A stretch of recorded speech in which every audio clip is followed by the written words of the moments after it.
Everyone, this is going to be a quick video because I decided to do it kind of spur of the moment.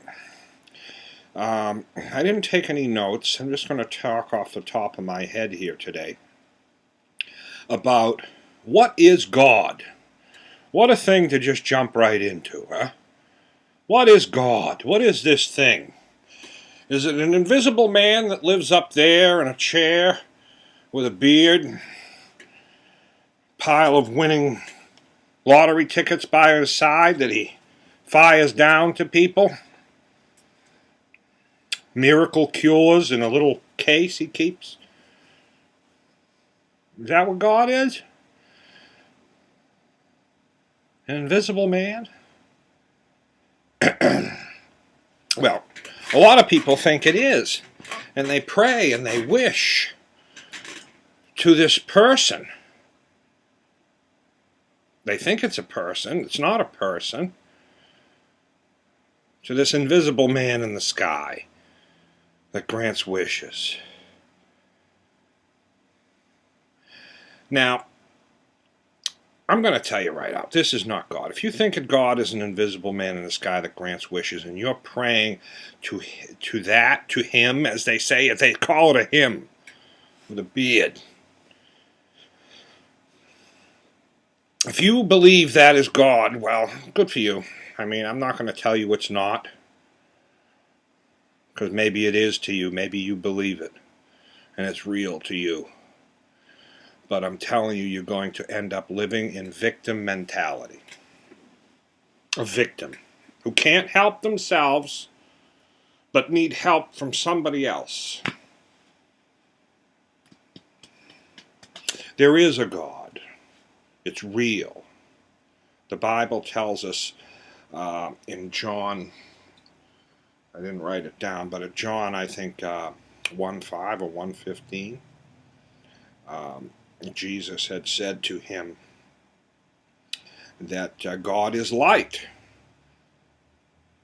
and there is no darkness in God. He is light. Now, what does that mean? Well, if we look at light, we see that we need light to live. Everything depends on light. There is light that energy. Light is energy.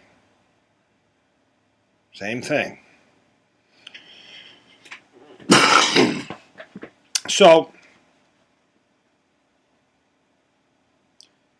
let's think about that. If the Bible tells us God is light, and science tells us there was a big bang of energy and light that created everything there is, maybe God is light, and it's not an invisible man in the sky.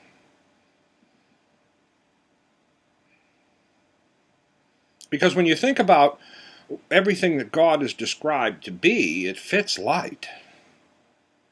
And we need it. And Jesus, and the Son of God, the sun in the sky. You know, a lot of people refer to the sun as a god. And Jesus' story is the sun has the birthday of December 25th. That's when it's reborn for the year. It dies for 3 days on December 22nd, 23rd, and 24th, and then it starts its journey back and reborn on the 25th. On the morning of the 25th, the three kings are in the sky. The 3 stars of Orion's belt, which has been called the 3 kings by people all in many different religions all over the world. And they point to the star. They're lined up. 3 stars of Orion's belt, the star of Sirius.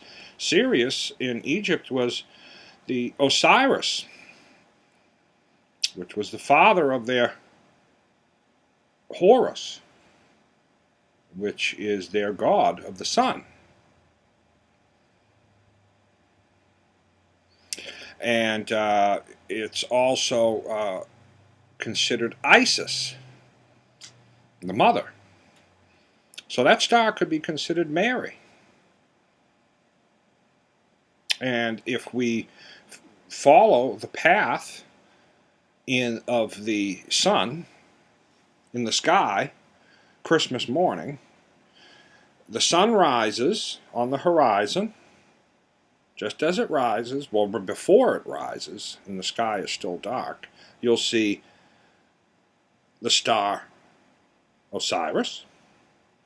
Then you'll see the three kings, and the star Osiris is Mary or Joseph, because Osiris was the father of Horus, the dog star. Then you see the three kings of Orion's belt, and then above that you see Virgo, the constellation Virgo.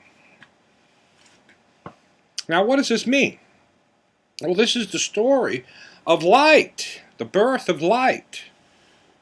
That's what they're telling us. So what's that got to do with God, you may say? What does that light got to do with God? Well, I told you.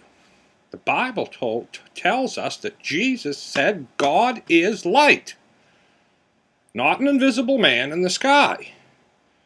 And light has everything that God can do, light can do. Light is a photon particle. It's called a photon. Inside a photon, it can carry information. It is different than any other particle. And is invisible. It is invisible, but yet it's not, because the light lights us. It warms us. It's heat. It enters through our eyes. Our eyes have light receptors. The pineal gland in the brain, in the center of the brain, the seat of the soul, releases DMT. Look up DMT, you'll know what that is. It is a highly psychedelic substance that our mind creates through light, because the pineal gland has light receptors like our eye. That's why they call it the third eye or the single eye. This has meaning. It releases chemicals in our brain which can create a reaction to stimulate the frontal lobe of the brain in an enlightenment or illuminant spiritual awakening or Christ consciousness. There are different terms for this thing that happens in people, and it happens through knowledge, learning about emotions and what makes a human being act and their personality. What affects our mind. It's about psychology. The Bible is a book about psychology because that's where God hides. He's within us. The Bible says this.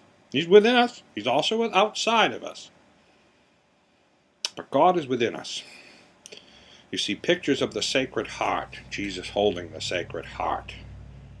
It's the heart and the mind, and a combination of the two, the spark and energy that's in that heart, that light energy, and the pineal gland in the mind that receives light energy.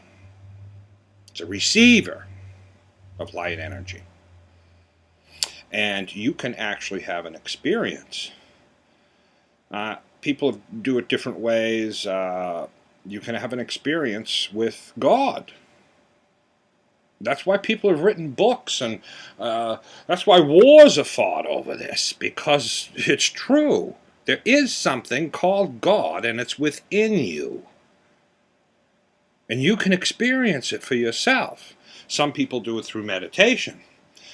Some people do it through knowledge, an understanding of our minds, deep thought and contemplation about who you are, where you are. You cut your finger off, and you're still you. Cut your arm off, you're still you.